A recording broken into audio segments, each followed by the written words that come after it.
kanya. Alam mo yan, Jamagno. Simulat sa Paul, ikaw sa pagkalaitira mong bilat sing iloy ka kay Rabia. Lahat na lang nga tao ginalait mo, why ka man height. Pinaayos mo ang muka mong totoong muka mo, gorilya ka. Anak ka ni Chitae sa pagkapangit sa muka mo nga itim-itim ka. Adaptiba ka sa kinikilala mong mga magulang. Ang nanay mo, labandira sa pamilyang yan, hindi ka nila dugo. You're not blood relation to them. Magsalitang bilat sing iloy, ektarya. I grew up with, 7 hectares home. We have this lawn and my parents are actually owners of trucks. We have the largest field in Chiririt, Butuan.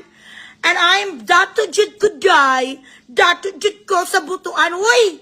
Wala ka sa inheritance. Why ka sa last will and testament? Hindi magbibigay sa last will and testament sa iyo ang mga mistisa nga pamilya. Dahil ikaw ang totoong nanay mo, labandira.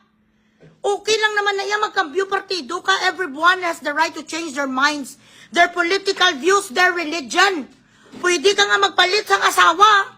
Pwede mo nga palitan ang tarugo mo ng putay. Ang putay, palitan mo sang tarugo. Wala problema yon. Dahil ang tao naman, we are indecisive by nature. Ang diferensya sa'yo, Filingera, ang yudiputa ka nga dagol, gasol. Makalait na kay Sara Duterte bilat sing ilo, do akala mo ang size ang paa mo, 72 inches. Isa na lang kapaligo, kapatid ka ni Mura kag ni Mahal. Ang totoo nga magulang mo si Dagol. Yun ang totoo. Grabe ka magwakal, hindi ko nag-comment sa kanya nga pagiging hambog. Nga gusto ko na sa biradahon, doon namit ko na gusto ko na sa lampasuin. Grabe sa hambog mang daot sa mga tao. My mom would buy a Gucci shoes or a Louboutin shoes just because we're going to, just because we're going to attend a party. She's going to buy 2 pairs, one for me and one for her. And she would buy me also a gown from Chiririt. My mom is like that, My family were affluent in our city, in Butuan. And I do not need actually to be in social media because all I gotta do is to go back home. But I want to be independent together with my bastard child, Tony. Amo ni ang mga drama sang itsosira. Marunong ka lang mag-Ingles, pero nuknukan ka sa kabubuan. Wala sang, your argument is fucking weak. Your sentiments are fucking inferior. And it does not even connote a woman of integrity and loyalty. Amo ni nga klaseng parehas imong bilat sing inoy mo sa totoo lang. Wala ka naman nakilalang diputa ka kung hindi ka sumakay sa popularidad ni Digong. Simulat sa pulong 2020, nakisabay ka. Nag-apin-apin ka kay Digong ang diputa ka kasi grabe ang nagabuto sa kanya. Dumangimatay ka, may iyak-iyak ka pa. You diputa nga dramatization. Halos ibigay mo ang kaluluwa mo kay Digong. Grabe ang into mo. Tapos nung nag-eleksyon binayaran ka lang sang gago nga baboy nga si Romaldes, isa ka rin bayaran ng diputa ka kasi tamad ka eh. Wala kang alam nga trabaho, do akala mo bala ang linya sang kanyang buhay. Ang kinalakihan sang bilat sing iloya ang totoo niyang nanay, hindi utusan.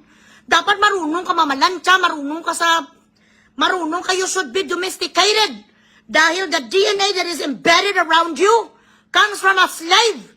Yon ang pamilya mo, utusan. Jamagno. Diputa ko naman ang bilat sing iloy, doon nag-international studies sa Sakwan, sa Harvard. Ano ba ang papel? What kind of accolades do you have? What kind of achievements do you hold? Saan ka nagtrabaho noon? Nag-undersecretary ka sa civil defense? Saan ka banda nagkaroon sa papel sa foreign policies ng Pilipinas? Have you ever worked in what do you call this, as an ambassador ng Pilipinas sa iba't ibang lugar? Hindi daw sa matalo, hindi sa mapildi ni BP Sara sa kanya nagtrabaho, alpot. Hoy, bilating iloy mo, noon ng muka mo, sulumpaan ka pa, mariit mang muka mo. Kakambal mo, isang paligo lang talaga ang level up mo kay Mura, tsaka kay Marcon sa mga pelikula, ikaw ang kanilang double. Hindi sa mapildin, Inday Sara, sa naging trabaho mo noon, gabinta ka, plantitas ka. Ang binibinta mo mga kahoy-kahoy. Nagalibod ka ang alpot mo sa mga misitira. Ano kinang naging trabaho mo? Were you hired as an ambassador of the Philippines to Europe? Saan banda ka nag-supervisor ang iyo diputa ka sa San Miguel? Wala ka nagtatrabaho, okay, ipaskil ang resume mo. Saan ka na-hire? There is no comparison between you and Sara Duterte. Ayabaw ka lang pingasan sang iyo di puta. Pagkatapos mo hindi ka nga nakatapos sa pag-aaral mo kasi nag-inalpot ka, you compensated your being ugly. The lack of physical attributes that you have, you try to compensate it being a whore. You whore around Butuan, everybody knows that. Your neighbors, your relatives, your friends, everybody that knows you inside and out. And it's so amazing that when I posted about you, everyone, including your bloodline, hindi bloodline ang nag-adapt sa inyo ha, kasi hindi mo naman na bloodline, i-bloodline mo sa tuong nanay, sa totoong nanay mo. Nga, labandira, anong sabi nila? Sa tagal-tagal na pansin mo rin ang bubuwet. Sabi nila, mataas ka sang iyang diputa, ka dapat ang pinaayos mo, ang paa mo, way katiil. Bago ka sana nagpapiki, isang buso nyo diputa, ka nga matigas pa sa bato, ang ginsugpunan mo, dapat ang tuhod mo, nilagyan mo kay 3 inches. Ang size ng iyo diputa, ang height ya porto. Para naman, ang mga tao, meron isa sang Napoleon, kuhanin lang tinatawag, Napoleon, what you call this?